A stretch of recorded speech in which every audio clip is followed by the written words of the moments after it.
आत्मीय भाइयों एवं बहनों, 21वीं सदी बनाम उज्ज्वल भविष्य भाग 2। लेखक पंडित श्री राम शर्मा आचार्य आपको पढ़कर सुना रहे थे। इसी क्रम में पृष्ठ 33, विषय 4 चरण वाला युग धर्म। आइए कुछ अच्छा सुनते हैं।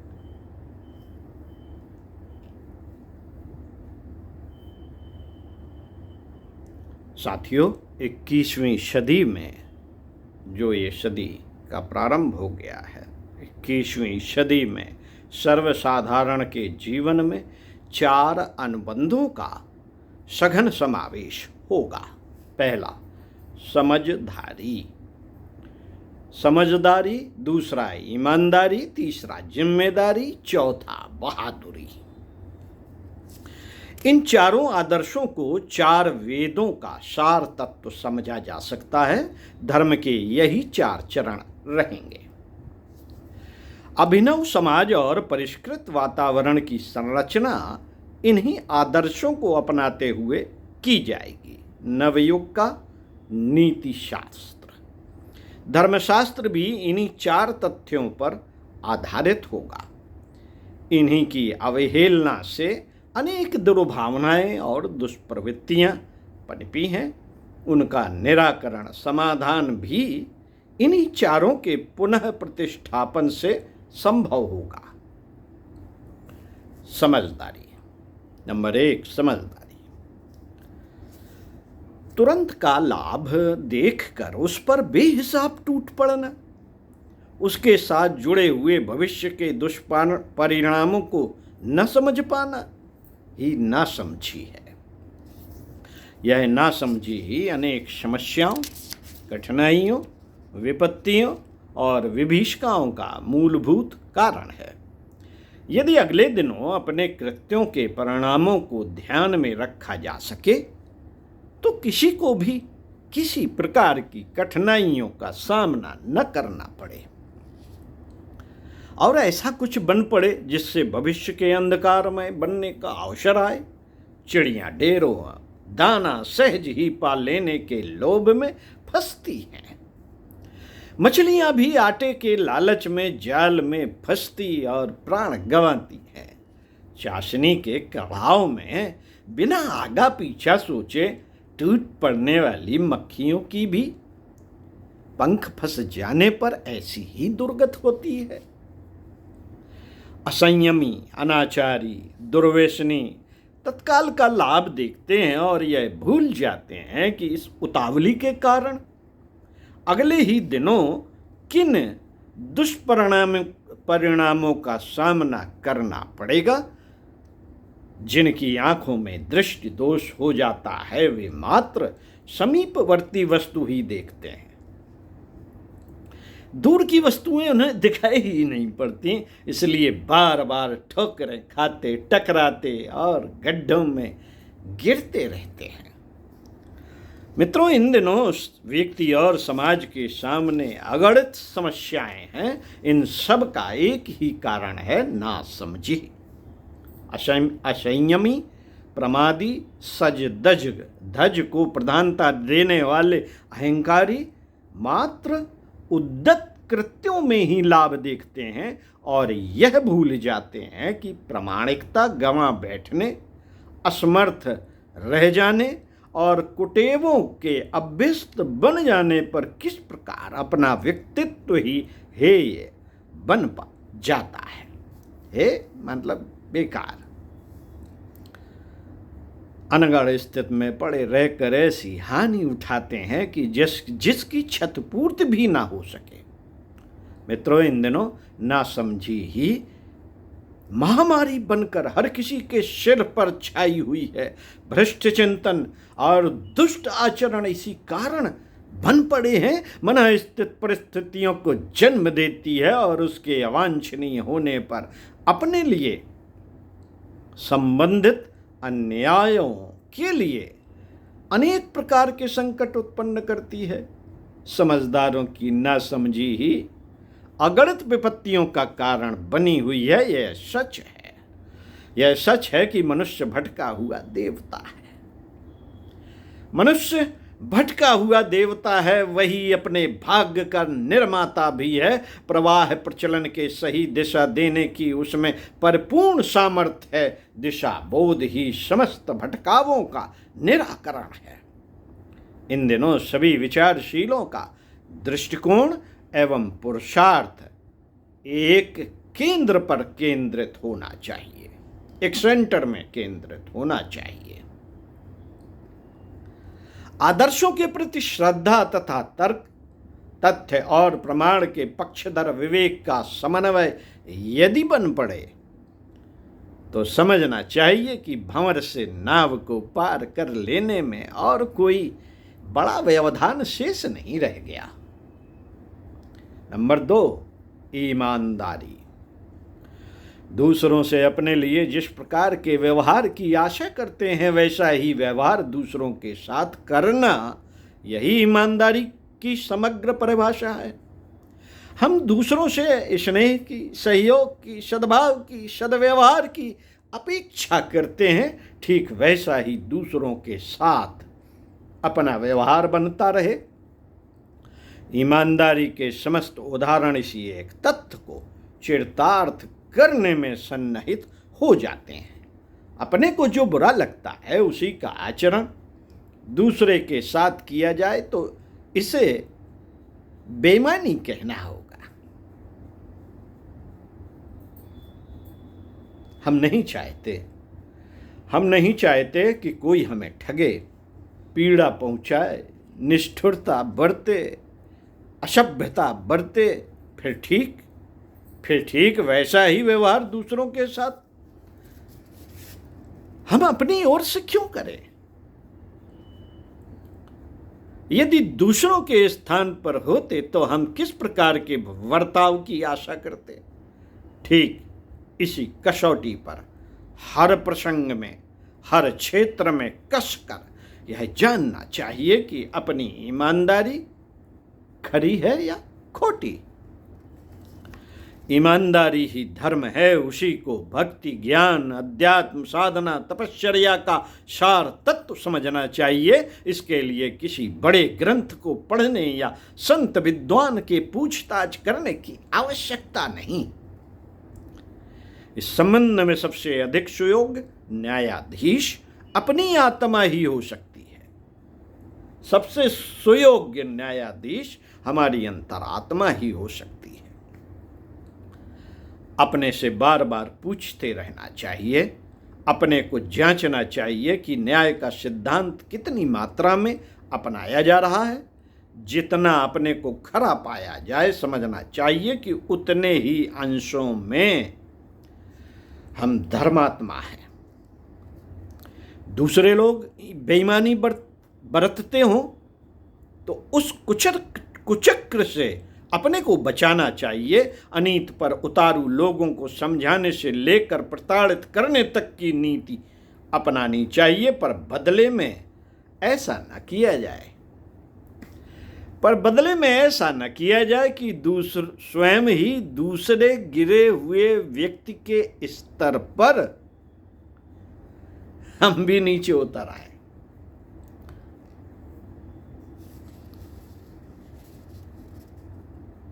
नंबर 3, जिम्मेदारी। साथियों, मनुष्य स्वतंत्र, स्वच्छंद, स्वेच्छाचारी घूमता है, पर वस्तुतः वह अनेक उत्तरदायित्वों से बना है। अनेक अनुशासन उस पर लागू होते हैं। शरीर को स्वच्छ रखने के लिए आहार विहार की जिम्मेदारी, मर्यादाओं का परिपालन, मन को संतुलित और प्रमुदित बनाए रखने के लिए सद्भावनाओं का अवधारण, आर्थिक कठिनाई न बढ़ने देने के लिए और नागरिक स्तर का निर्वाह, परिवार के सदस्यों को सुयोग्य, स्वावलंबी, सुसंस्कृत बनाने के लिए अनवरत प्रयास जैसे अनुबंधों का ठीक तरह से पालन करने पर ही कोई सुखी, समुन्नत रह सकता है और संपर्क क्षेत्र को प्रसन्न बना सकने का श्रेय पा सकता है। जो इन जिम्मेदारियों की उपेक्षा करते हैं वे अनाचरण में फंसते और अनेक प्रकार के त्रास सहते हैं। निजी जीवन से एक कदम आगे बढ़कर सामाजिक क्षेत्र में उच्च स्तरीय भूमिका निभाने का महत्वपूर्ण कदम बढ़ाना मानवीय गरिमा की परिधि में आता है। वसुधैव कुटुंबकम की मान्यता आदर्शवादिता में गिनी जाती है।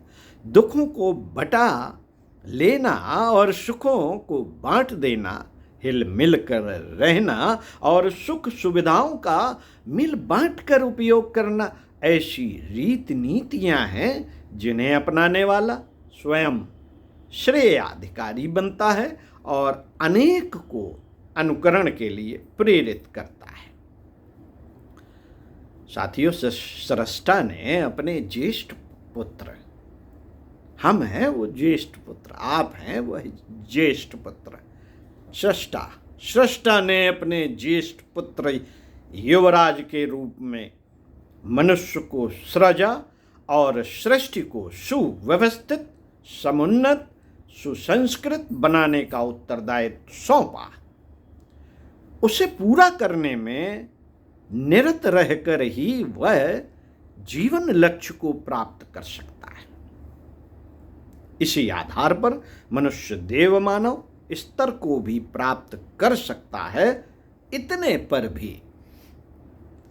पर भी यदि लोभ, मोह और अहंकार के कुचक्र में फंसकर सुर दुर्लभ सुयोग को व्यर्थ ही गमा दिया तो भयंकर भूल होगी। ऐसी गैर जिम्मेदारी इन दिनों तो दिखाई ही नहीं जानी चाहिए। ये दिन अब युग परिवर्तन 21वीं सदी के दिन है। यहाँ महाक्रांति होनी है, महापरिवर्तन होना है। नंबर 4, बहादुरी। साथियों, कोई समय था जब किसी को हरा या गिरा देने को बहादुरी कहा जाता था। बलिष्ठ दुर्बलता पर हावी होकर अपने को योग्य और शूरवीर सिद्ध किया करते थे। पर अब वह रीत मानवीय गरिमा से भी बहिष्कृत की जा रही है। व्याघ्र हिरण या खरगोशों को दबोचते रहते हैं। व्याघ्र, शेर, हिरण या खरगोशों को दबोचते रहते हैं। बड़ी मछली छोटी मछली को निगलती रहती है। आताताई दुर्बलों का दमन शोषण करते रहते हैं। बाज जिंदगी भर पक्षियों के अंडे बच्चे खाता रहता है। उसे कोई शूरवीर कहाँ कहता है?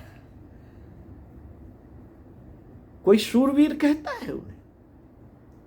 डाकू, हत्यारे, कसाई नित्य मारधाड़ मचाए रहते हैं और कितनों का प्राण हरण करते हैं। उन्हें बहादुर होने का श्रेय कहाँ, कब, किसने दिया है? बहादुरी का प्राचीनतम और अर्वाचीन अर्थ एक ही है, ऐसे पराक्रम कर गुजरना जिससे अपनी महानता उभरती है और समय, समाज, संस्कृति की छवि निखरती है। ऐसा पुरुषार्थ करने का ठीक यही समय है। यही समय है सत्प्रवृत्तियों के संवर्धन और दुष्प्रवृत्तियों के उन्मूलन की। जैसी आवश्यकता इन दिनों है उतनी इससे पहले कभी नहीं रही। इस दोहरे मोर्चे पर जो जितना जुझारू हो सके, समझना चाहिए कि उसने युग धर्म समझा और समय की पुकार सुनकर अगली पंक्ति में बढ़ा आया। साथियों, दुष्कर्मों में निरत असंख्य लोग देखे जाते हैं। अंधविश्वासों और अनाचारों को कहीं कमी नहीं है। पानी ढलाव की ओर बढ़ता और ठेला ऊपर से नीचे की ओर, ढेला मिट्टी का ऊपर से नीचे की ओर गिरता है। निकृष्टता अपनाने में हर किसी के पूर्व संचित कुसंस्कार कुमार्ग की ओर धकेलते हैं। प्रवाह प्रचलन भी ऐसा है जिसमें प्रवृत्तियां ही भरी पड़ी हैं बुरे कुसंग का।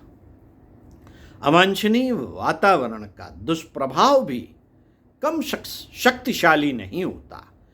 इन सब का समन्वय मिलकर साधारण स्तर के लोगों को पेट प्रजनन तक सीमित रहने और हेय जीवन जीने के लिए ही बाधित करता रहता है।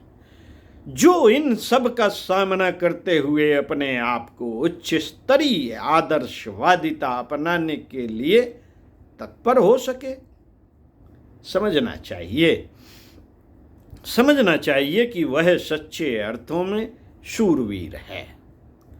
दुष्टजन गिरोह बना लेते हैं, आपस में सहयोग भी करते हैं, किंतु तथाकथित सज्जन मात्र अपने काम से काम रखते हैं। लोकहित के प्रयोजन के लिए संगठित और कटिबद्ध होने से कतराते हैं। उनकी यही एक कमजोरी अन्य सभी गुणों और सामर्थ्यों को बेकार कर देती है। मनु की कमी ही इसका मूल कारण है। यह बहादुरी का ही काम है जो बुद्ध के धर्म चक्र प्रवर्तन और गांधी के सत्याग्रह आंदोलनों में सम्मिलित होने वालों की तरह सज्जनों का समुदाय जमा कर लेते हैं। बहादुरी का काम है।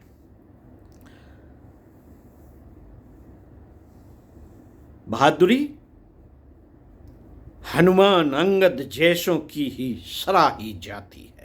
जो महामानव इसी स्तर के होते हैं वे अपनी उत्कृष्टता और परमार्थ परायणता के आधार पर ऐसे कृत्य कर दिखाते हैं मानो उन्हें किसी दैवी शक्ति के सहारे उतने बड़े चमत्कार कर दिखाने का अवसर मिला। धर्म दर्शन, अध्यात्म, तत्व दर्शन के अनेक नियम निर्धारित हैं। उनके उतार चढ़ाव और मतभेद ही आमतौर से लोगों के मानस पर छाए रहते हैं, पर अगले दिनों यह नियम पूरी तरह उलट जाएगा। समझदारी, ईमानदारी, जिम्मेदारी और बहादुरी के 4 चरणों की परिधि में उत्कृष्टता के समस्त सिद्धांतों का समावेश हो जाएगा। मित्रों, इतने छोटे धर्मशास्त्र से भी युग समस्याओं का समाधान हो सकना संभव हो जाएगा। ये 4 सूत्र अपना लिए जाए। अगले दिनों प्रत्येक विचारशील को आत्मनिरीक्षण की साधना में किसी न किसी रूप में सम्मिलित होना पड़ेगा। अभी से क्यों ना हो जाए, जबरन होना पड़ेगा। आत्मनिरीक्षण की साधना में सम्मिलित होना पड़ेगा। देखना जांचना होगा कि उपरोक्त 4 मान्यताओं ने अंतःकरण में कितनी गहराई तक प्रवेश किया और उन्हें कार्य रूप में परिणत करने के लिए कितना प्रयास करना पड़ा। जो कमी रह गई होगी उसे पूरा करने के लिए हर भावनाशील अगले दिनों निरंतर प्रयत्न करेगा। साथियों, आज का विचार, अपना सुधार करो तो संपर्क में आने वाले दूसरे भी सुधर जाएंगे। अपने को जो नहीं सुधार सका उसका धर्मोपदेश देने का अधिकार कहाँ होता है। ओम शांति है। इसी विषय पर चिंतन मनन करते हैं और कुछ सोचते हैं।